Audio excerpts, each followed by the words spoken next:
Lights. Camera. Watch. Passages.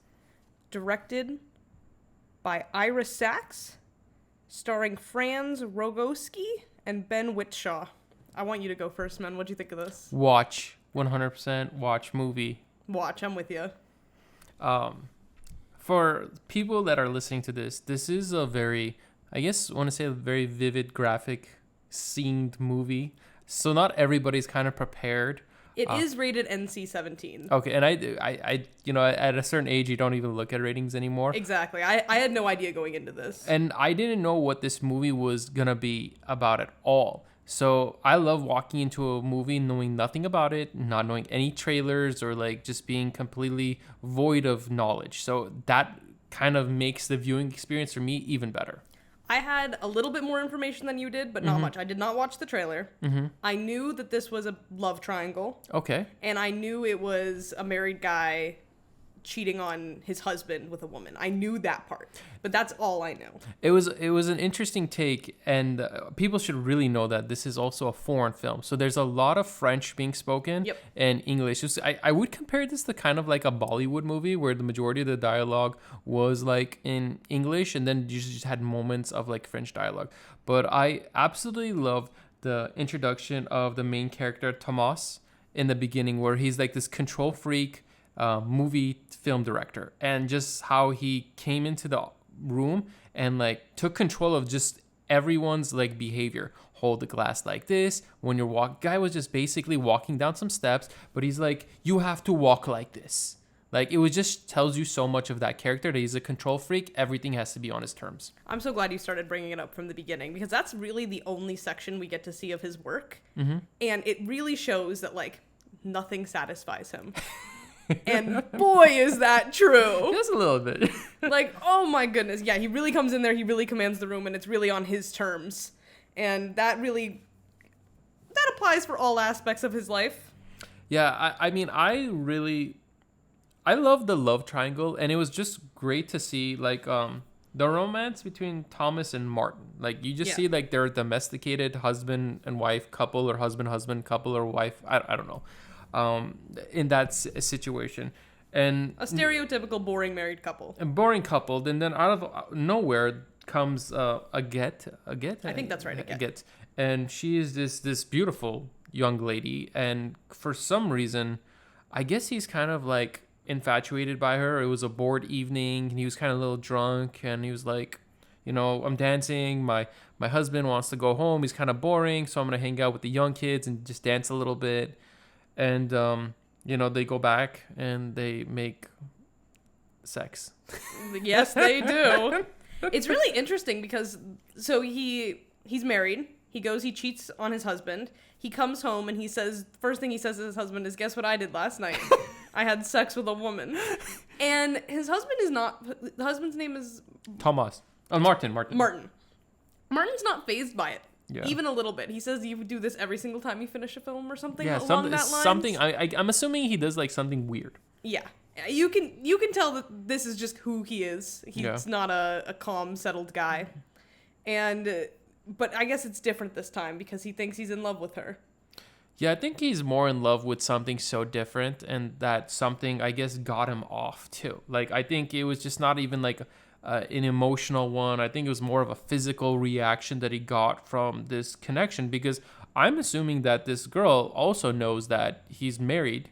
Like, they know that there was a husband right there. Yep. And it's like, yo, for example, I don't know if this is how the French are really like, but like, yo, we're just gonna fuck, like, just like that. Like, it's like whatever for us. Yeah, very reckless. I mean, it's interesting when later in the film it's revealed that she's a school teacher, which was really like a left turn. That is not what I expected her to That's be. like the school teacher jokes that you hear now that are they're like woke, or like these, they come and tell their students about their personal lives. But this lady was not like that. She did not reveal any of her personal life. She was actually a very professional teacher. But it was just kind of interesting to me that like she was willing to engage in this activity with this married man, full knowing that like, yo, you just dance or just saw the husband there. It was kind of like, to me, it's like weird, because she is French. Yep. And Martin seems to be like from America or England. and Thomas is from Germany, we find out. Yep. So it's kind of interesting to see like all those different like nationalities play. Like you always hear about like French people like open with their sexuality and stuff like that, and it was like this girl was just totally like, let's go down, you know. And by the way, Thomas is they're actually Martin and Thomas, they're both attractive men. Yeah. Like there's all three of them are gorgeous. They're just like good looking people, and they're very attractive, and just even their personalities, like I feel like you can fall in love with all of them. So as I was the girl, again, I would totally see like, yo, there's this charismatic, like up and coming indie director. He just finished a film. Why not bang the guy? When they meet, he tries to introduce him. He asks for her name and he tries to introduce himself, and she goes, "Oh, I know who you are." So I think he's like kind of big. Yeah. But you can see that it seems he flirts with everyone. Yeah, he's just like a fuckboy in some ways. 100%, because there's the scene where they sit down with the author who Martin Ahmad, the black guy. Yeah. Martin ends up dating him, but when they sit down, like, they're kind of having a flirty moment, him and Martin, and then the second Tomas walks in, like, he's trying to flirt with him, and he takes over that conversation. Yeah, I think Tomas and him actually kind of hooked up, or just, like, knew each other back in the day or something like that. There was something, am I missing? Did they mention that? That was the book that they were talking about. Oh, okay. And he was reading, and he said, "Oh, you don't like fiction?" And he's like, "Oh, well, this one's really interesting," and he didn't like that. Yeah. So I think it's, I think if anything, him and that guy had some like, not beef, but like they weren't getting along because he wasn't like attracted to his energy like everybody else in his life is. I think like no one just like, for example, he couldn't handle, like Tomas couldn't handle Martin praising somebody else's work. Yep. Whereas I'm assuming Thomas is like always being like worshipped around everybody around him. Like everybody loves this guy. Everybody's willing to do like this control freaks guy's like desire.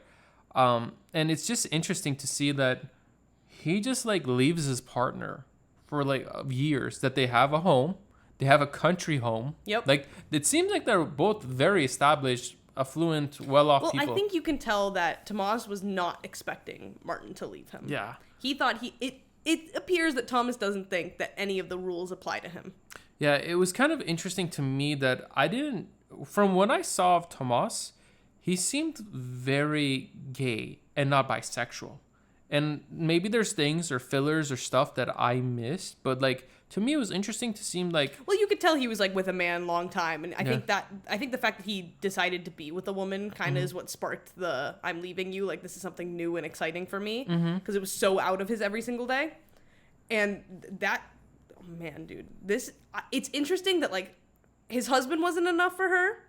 And just her wasn't enough for him. And they're both, and he tries to juggle both at the same time. You know, the story for me, like when I watched it, I thought he was more of an alpha. You know what I mean? Yeah. But like when you watch the sex scenes, he's a bottom. You know what I mean? I'm not trying to joke around, but I just didn't anticipate that dynamic. And I'm all like, okay, he's with the girl, and the girl's kind of like taking charge to a degree, I feel. And then when he's with Martin these are also like very aggressive sex scenes. I'd like to say this is not like it's implied and then it is cut. It is like, no, they fuck. Like, yeah, like if they weren't really having sex, then like whoever was like choreographing this entire did an excellent job. I mean, like I just thought to myself, like, wow, like, and you know what this was? Wow, they are fucking. Yes, and what's interesting about this movie is like the gay love scene, or the man on love scene, was not like one of those ones you typically see that it's like, oh, like very like tongue-in-cheek, we close the door and stuff like that. It's this movie, like for all of the sex scenes, are like incredibly raw. Like I think you can tell that the director really wanted to explore someone's sexuality, because even the storyline is so embraced on like this single man's sexual desires.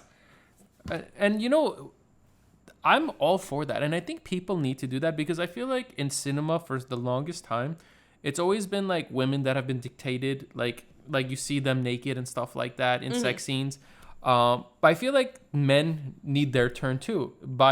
It's interesting that it's like a man on man, you know what I mean, doing like men are doing, but it's like you don't usually see like the men's perspective in terms of like enjoying sex scenes, where you kind of see like women like over passionately, like in like euphoric senses, like their hair and like it's just, they look perfect, you know?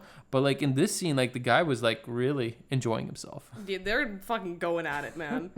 I think watching this, like, the power dynamic of Tomas, like, weirdly reminded me of, like, Lydia Tarr. Who is? Oh, okay, yeah, from Tar, yeah. Like her with her wife, and then like her trying to sleep with all the new like women that's coming into the orchestra and getting them in that way. And I was like, oh, this is kind of interesting. Like this is like a theme that's being explored in movies right now. I hope so too. And then the movie takes a turn because Adèle becomes pregnant. Yes. Oh my god. No, so he goes back to his husband. He basically is like, take me back. They sleep together, and then literally first thing next morning, by the way, I got her pregnant. It's like, you couldn't tell me that sooner? Like, Jesus, this man is an ass. And he's a horrible human being. You know what's so interesting? When they're talking, it's like, you got her pregnant? It's like, yeah, I knew it was a possibility. I'm like, yeah, you're not pulling out, bro. And as far as I know, like, I didn't see one form of, like, condoms being used in any of these movies. No. And to me, like, my, like, school teacher mind goes like, no one's practicing safe sex here. There's no Trojan commercial here or anything. Like, are we just like not even thinking about like, God forbid, STDs or God knows anything else from anybody's behind? I think that's literally the last thing on Tomas's mind. I think a condom wouldn't even be a possibility for this man from the decisions he makes. Stepping aside from the story for 2 seconds, I have to say I love the fashion. I think Tomas's clothes are always fucking fire. Dude, okay, first of all-time meeting the parents outfit. The leopard print day-old crop top. Iconic. Iconic. Oh, so I want to discuss the fashion towards the end, but sticking towards the story, it's like, so they find out she's pregnant, and then she tells the parents, and the parents come in for this really great conversation. This is an awesome scene. Guys, where the mom's asking, like the potential grandma's asking all these questions. It's like, will you support our daughter? You know, like that's what she's really going at. But Tomas is this person that basically feels like at any moment, like he can change his mind about anything, and that's okay. Because he's like, grandma starts asking questions like, will you support our daughter? Like, will you want to live here? And then again, finds out all this information that she had no idea, and they've been living together for a while. No, they knew. She said to her mom, like, her mom asks, like, so when you met my daughter, you were married to a man, and Adèle says to her mom, like, you know that, like, why are you asking that? But I think the stuff that she didn't know, like, Thomas had a brother in Germany with kids. Yes. So there's always these pieces of information. It's like, what else is Tomas like hiding from everybody else in the room? Because that conversation could have gone so many ways. And Adèle is a very, very understanding woman. Yeah. Like, if anybody marries that woman after the situation, just do her right. You know, literally. Like, she's an angel. Her she's a saint. husband too. Or sorry, his husband too. Yeah, Tomas is also. Oh my god. Martin. At that conversation, they're literally just asking, like, oh, like, you're from Germany originally? Like, you ever think of going back? Oh, maybe someday. Oh, but you're having a child in Paris? Yeah, but someday. But, like, someday I might move back. I'm like, don't be, like, such a dick. Give, like, say, like, yeah, when I'm 72, I want to go back and, like, visit, or I want to visit my family. No, I'm going to stay here. I'm going to take care of my kid. I'm going to take care of my baby mama. I don't know if we're going to be married or not. And what's interesting, too, is, like, Adèle's father, I think he's, like, American or something else, because he needs translation and stuff. Yeah. Was, like, sitting there. I'm like, dude, like, you're not going to say anything to this other guy that impregnated your daughter, like, anything. I'm assuming, like, in other cultures, like, the dad would have, like, killed Tomas and stuff like that, or, like, this is sacrilege. Like, you couldn't ask my hand in marriage or, like, any of these things. All the parents want is him to be like, hey, like, I know this was a weird situation, but I'm here to stand by this child. And he says, well, I guess you'll just have to wait and see, huh? We'll see if I prove myself. It's like, no, red flag. Clearly, this is not a man you want to trust, like, right from the start. Yeah, and poor Martin, like, Martin feels like, you know what, I need to start over. And then he meets Ahmad, and he's like this great writer. It's very nice and caring to him and compassionate, very understanding. And, like, you know, he takes Tomas back, and they try to make this unique tripod, I think is what the term is called, like, relationship, or, like, what's the term called? Like a love triangle. Yeah. Whatever the love triangle. So they go back into their country house, and they're all hanging out, and that's where the really intense, like, male on male sex scene happens. And Adèle is there like behind the wall, hearing them go. Well, the reason that Tomas gets back with Martin and Martin accepts it is because he's like, well, I know you've always wanted to have a child, and I'm going to have a child with Adèle, and why don't we have the child all together? Like, I'll still be married to you, and we'll co-parent this child, and that's the dream. I don't think Adèle got that piece of information. I think Adèle... He's pulling all the strings and lying to everyone. Then there's and riding his bike at the same time. Oh my god, I do love the bike riding scenes. I love the bike riding scenes. But, like, that's the whole reason that Martin got back with Tomas. And so Martin, just being a gentleman, wants to sit down with Adèle and, like, have a heart-to-heart and buys the little baby vest. And she's like, oh, Tomas didn't tell you? Like, I had an abortion. And that's the whole reason he agreed to go back with Tomas, is because he thought he was going to have a child in his life. That man literally cried.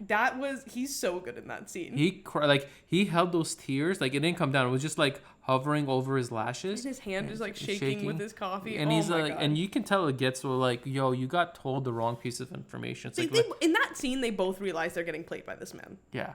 And it's just heartbreaking because you see both of them are genuine with their feelings and are willing to do everything to make it work.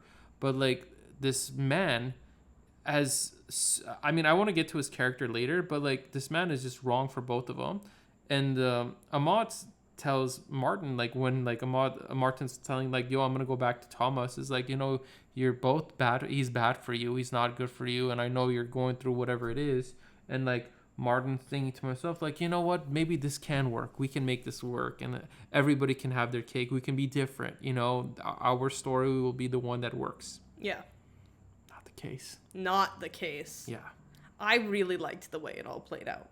Yeah, I agree 100%. And I like the fact that, like, Tomas gets dumped by Martin. Yep. And it's really heavy at that moment too. And then Tomas then goes to Adèle. The most inappropriate way to confront someone ever. Yes. He busts into her classroom full of elementary school kids in a tuxedo and confesses his love for her. Yeah, at least he looks great. You know, that's like true. At least he looks like a 10. You know what I mean?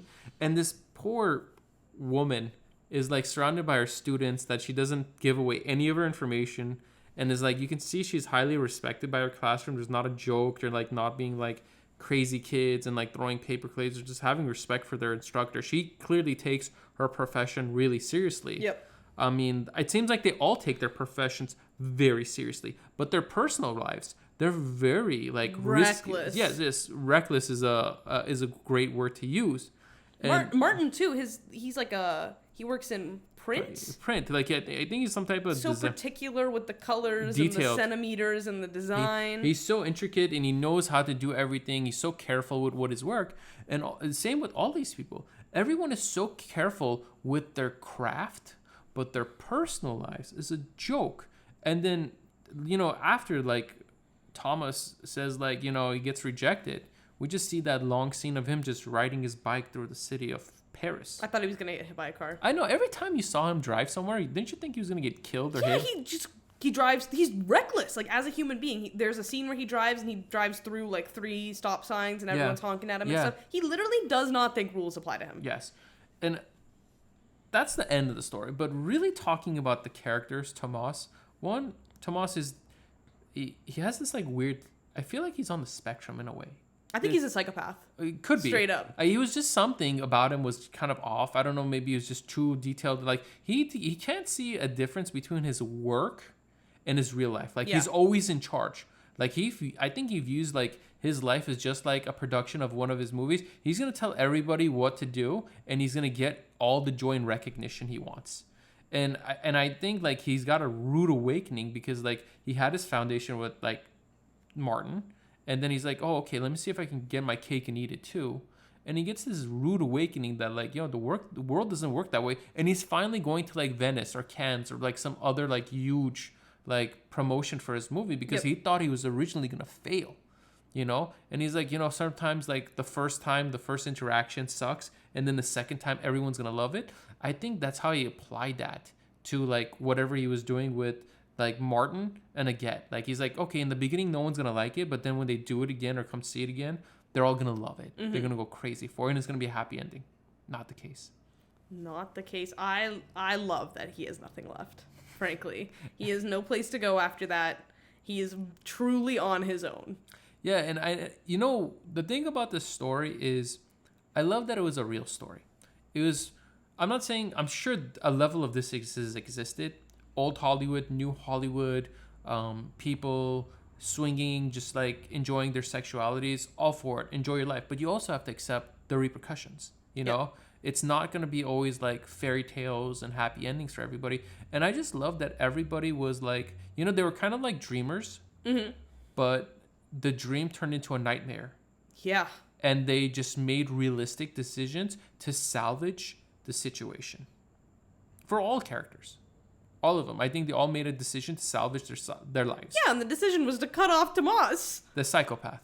Yeah! That was clearly like the thing that was hindering all of them.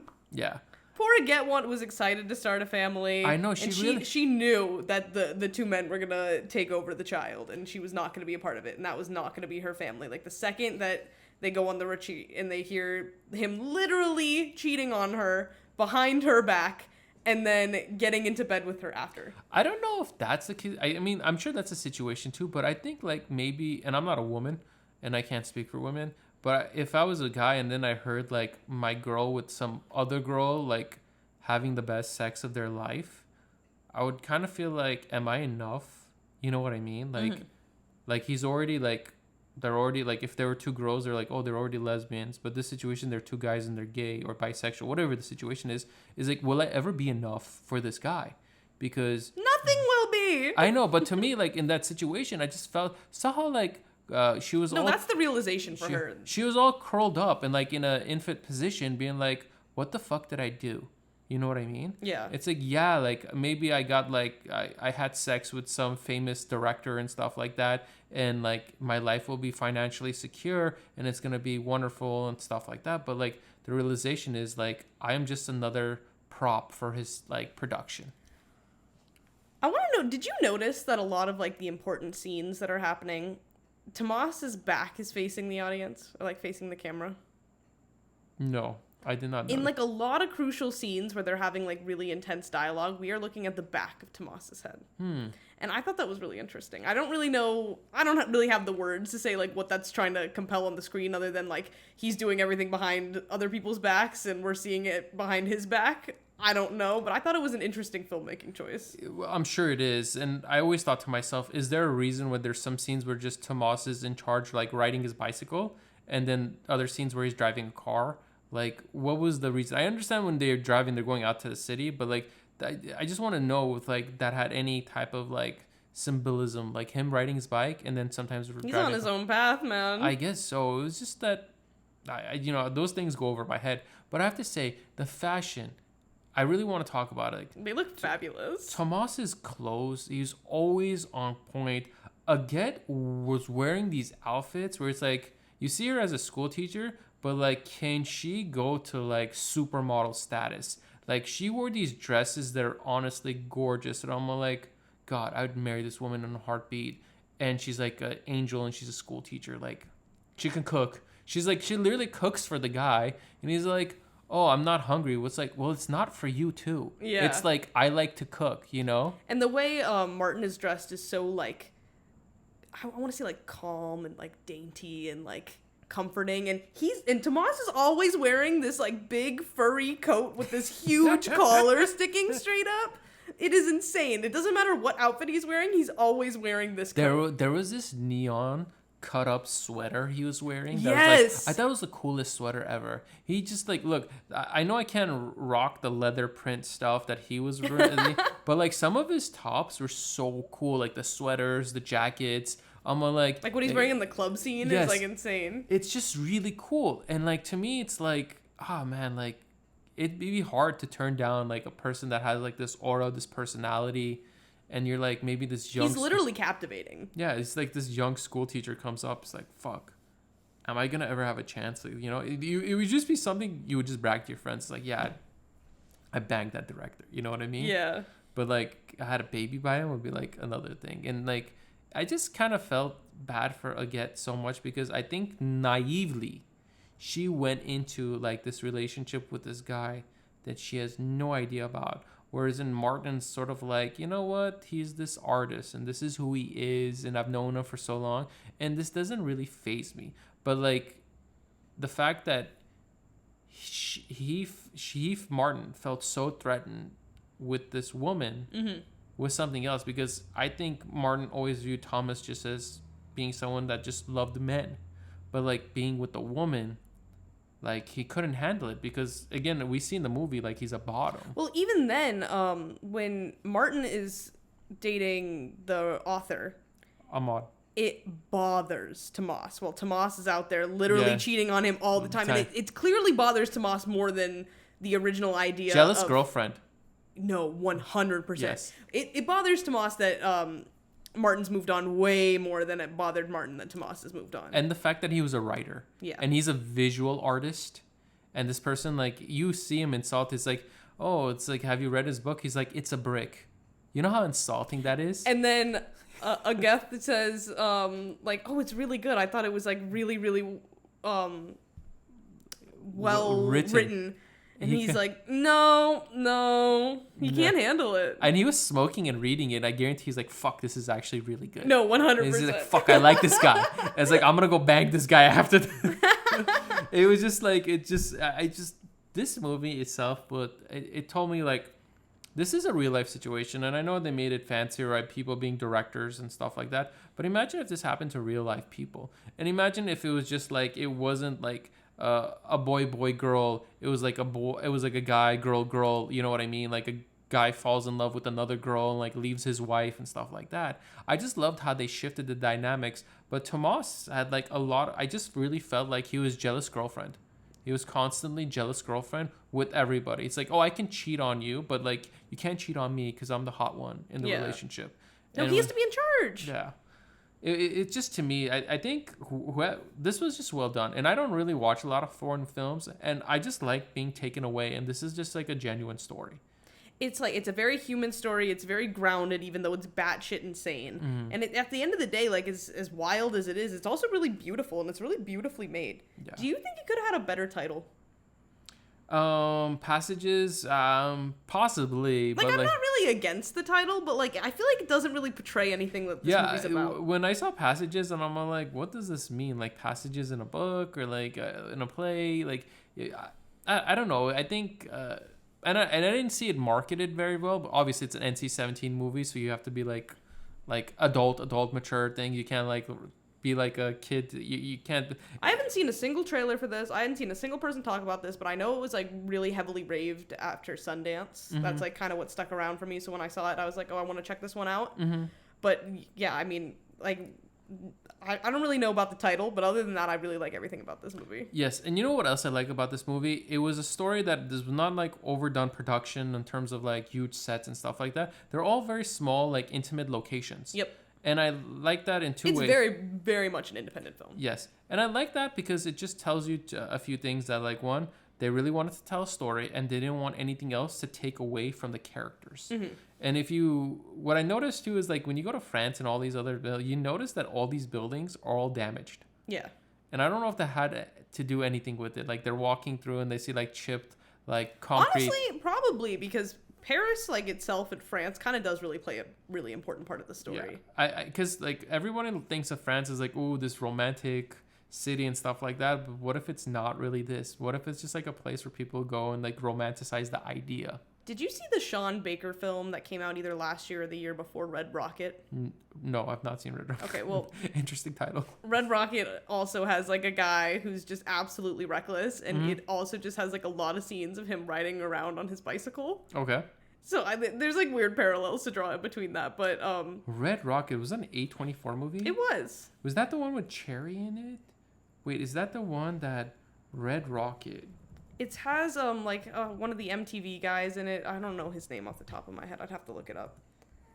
It's like, oh my god, I saw it. This is when the young girl, he turns into a porn star. Yes. He's just cruising around Houston, wherever, and this girl works at this like donut shop. Absolutely destroying everyone else's life, and then just riding around on his bicycle in the most beautiful scenery.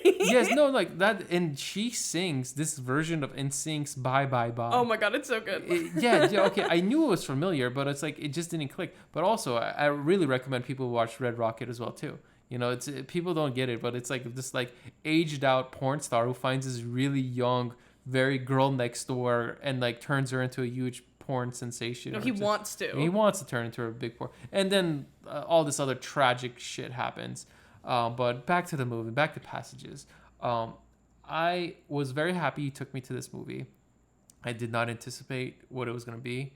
We went to... This was really a choice for us for the first movie we saw together, but I did like the movie. Yes. I know, like, how did, like, for a second, like, I did not anticipate you choosing a movie like this. I don't know why. You know what I mean? I guess both of us really weren't prepared for the amount of sex that was going to happen. No, I was really not prepared for that. I thought it was just going to be, like, interesting, like, relationship dynamics. I really did not expect it to be, like, borderline porn. But other than that, I thought it was done really beautifully. No, it was very tasteful. I think you know what the thing, too, is there's a lot of raw and passion and love. You can tell there was like love. Yeah. It wasn't just like, oh, we're just gonna rip each other's clothes and bang. You know, it was just like you generally felt like love. And what I found interesting too is going back to the fashion. Martin always wore this like red robe. Yeah, you know what I mean. It's like a dainty little silk where robe where it kind of makes you feel like you're not in charge of the relationship. Where you see when Martin's with Ahmad. And Ahmad is wearing it. Yeah. You know what I mean? Did you notice? I noticed that. I'm glad you brought it up because I totally forgot. But it was just, there was just several times in the movie where I went I don't know if you heard me, but I'm like, fuck this guy. Like these genuine good people. Our theater, like, we saw it in a small room and there was like a small crowd, but literally when he's pulling his most like obnoxious things, everybody in the room I felt was like, this motherfucker, like, how does he have the gall? He's a monster of a person. Yeah, like he's like legitimately destroying lives. He thinks he's so innocent. Like, I don't think he thinks he's doing anything wrong. What bugs me, it's just like he just feels like at any given moment, however he feels, it's okay. Yep. Whatever he feels is okay and it's acceptable. And look, that works when you're in your kingdom of movie and film production because I'm pretty sure you're in charge of that world. But in the real life, these are not actors. They're real people. And I think people need to realize that yes, maybe in the workplace, you can call the shots and stuff like that to people. But in real life, you know, they're not going to sit down and have a beer with you after work. They're going to fucking hate your guts. Yeah. They're the ones that are going to be like, wow, I hate this person. I guess it makes life easy when you have all that money, you know? They're just enjoying the finer things in life. I guess, man. He's a monster. This is a great movie, though. I highly recommend it. I don't know how much money this movie is going to make. Probably very low. I mean, it's not an American movie. I guarantee you... Didn't have a wide release. I guarantee you if this went on Netflix, like, it would be like a top hit. It would be a top hit on Netflix because, one, you would need the subtitles. I don't think it would go to Netflix, you honestly. Don't think so? I think it's going to go to something more niche, like Mubi. Or like something like a little bit more art housey because I don't think the Netflix audience is gonna. I think the NC-17-ness of it is gonna harm it. Yeah, I don't think Netflix really has a lot of hardcore sex movies. So, but no, it was fantastic, man. And thank you for taking me to it. I'm glad you liked it. I really had no idea how this was gonna go. I thought you were gonna be like, that was not for me. No, it was fantastic, and like all good things, like you want whatever you watch is good. I was happy we went and saw it in Lemley. You know, like support like independent films, just like how we're like independent like podcasters. And any moment that Apple and Google want to throw us some gift cards, we're not even asking for sponsorships, but you know, gift cards, iTunes stores, anything, we'll take it. Free movie tickets, we're easy. There you go. We're not that, you know, it's in and out. You know, we just want a burger. Throw us a bone. Exactly. But anyhow, I thought it was fantastic. Highly recommended. Thumbs up. Thumbs up for me as well. That's Passages.